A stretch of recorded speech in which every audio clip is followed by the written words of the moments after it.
اعوذ باللہ من الشیطان الرجیم بسم اللہ الرحمن الرحیم رب اشرح لی صدری ویسر لی امری واحلل عقدۃ من لسانی یفقہوا قولی آمین یا رب العالمین۔ آج کی پہلی آیت میں عہد الست کا ذکر ہے کہ جب اللہ پاک نے تمام روحوں سے عہد لیا تھا اور پوچھا تھا کہ بتاؤ تمہارا رب کون ہے، اور تمام روحوں نے اقرار کیا کہ آپ ہمارے رب ہیں۔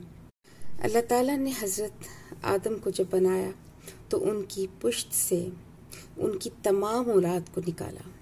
عرفات کا میدان بہت بڑا اور وسیع ہے۔ اس کے کنارے پر ایک وادی معرۃ النعمان ہے۔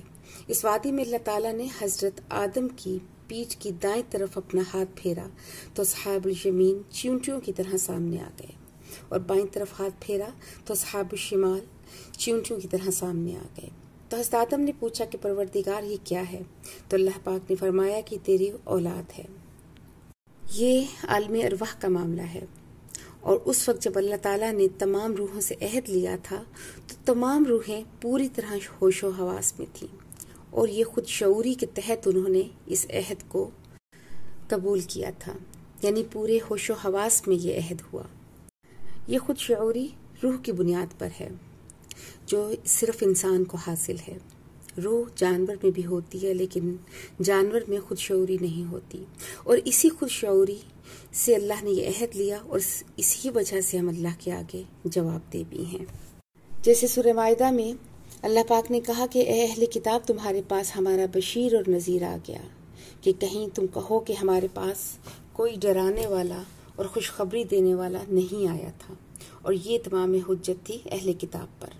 جبکہ سورہ انعام میں اللہ پاک نے کہا کہ مبادا تم کہو کہ کتابیں تو دی گئی تھیں دو گروہوں کو، لیکن ہم تو عبرانی زبان جانتے ہی نہیں تھے۔ تو پھر اس طرح یہ تمام حجت تھا بنی اسماعیل پر کہ تمہارے اندر بھی ہم نے اپنا رسول حضرت محمد صلی اللہ علیہ وآلہ وسلم اور یہ کتاب بھیج دی۔ اب تم نہیں کہہ سکتے کہ پچھلی کتابیں پچھلے گروہوں پر نازل کی گئی تھیں۔ ہاں، اگر ہم پر آتی تو ہم بھی فائدہ اٹھاتے اور آج حق پر ہوتے۔ اور آج اس آیت میں جو ہم نے پڑھا کہ یہ گواہی تمام نوع انسانی پر آئی کہ اگر کوئی کتاب کوئی نبی نہ بھی آتا تب بھی یہ عہد بنیاد ہے۔ آخرت میں ہمارے محاسبے کے لیے، ہماری جواب دہی کے لیے بنیادی بات یہی ہے، اور اللہ نے انسانوں کے اس امتحان کو آسان کرنے کے لیے کتابیں اور رسول بھیجے، اور پھر وہی بھیج کر تمام حجت ہوا انسانوں پر، اور اسی لیے ہر انسان اس عہد کی وجہ سے اللہ کے آگے جواب دہ ہے۔ امام مالک، ابو داؤد، ترمذی اور امام احمد رحمۃ اللہ نے بروایت مسلم بن یسار رضی اللہ عنہ سے نقل کیا ہے کہ کچھ لوگوں نے حضرت فاروق اعظم سے اس آیت کا مطلب پوچھا تو آپ نے فرمایا کہ رسول اللہ صلی اللہ علیہ وآلہ وسلم سے جب اس آیت کا مطلب پوچھا گیا تو آپ سے جو جواب میں نے سنا وہ یہ ہے کہ اللہ نے پہلے آدم علیہ السلام کو پیدا فرمایا، پھر اپنا دست قدرت ان کی پشت پر پھیرا تو ان کی پشت سے جو نیک انسان پیدا ہونے والے تھے وہ نکل آئے، اور فرمایا کہ ان کو میں نے جنت کے لیے پیدا کیا ہے اور یہ جنت ہی کے کام کریں گے۔